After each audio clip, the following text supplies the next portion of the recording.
Whether it's a lawnmower or a coffee pot, it has a home in our lives. Of course, our documents are no different. For years, they lived on our computers. Each person has their own computer-based home for documents. When we need to share a document, we usually attach it to an email and send it to a friend's or coworker's computer home. Here's the problem. When you attach a document to an email, copies are created. Consider this. If you send an email attachment to 3 people, the same document will exist in 4 different places. That's a problem. There's a better way, and it means saying goodbye to messy email attachments. This new kind of home isn't on your computer, it's on the internet.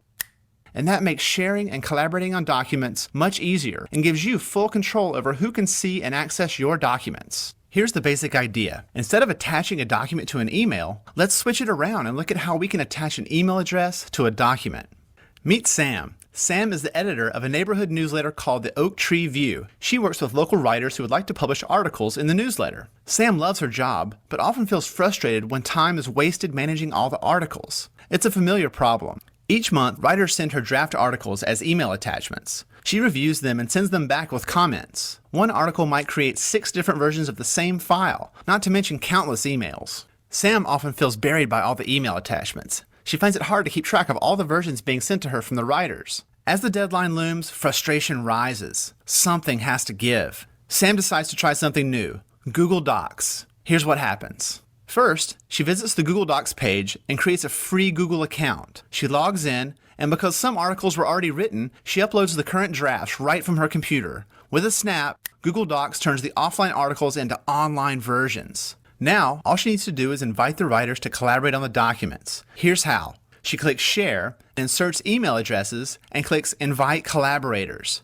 Google Docs sends the writers an email with a secure link directly to her document. One click, and they can edit and save the document online. This means that when Julie edits the document, Sam sees the changes immediately. Since there's only one document, there is never confusion about updates or versions. It's all saved, along with the past versions, on the website. For the first time, the articles all have a home, a single place for organizing and editing that is accessible from any computer with internet access. Problem solved.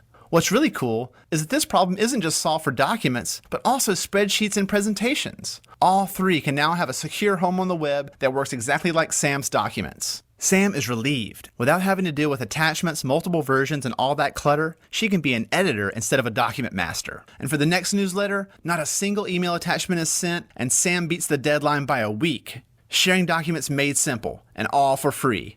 Google Docs rocks.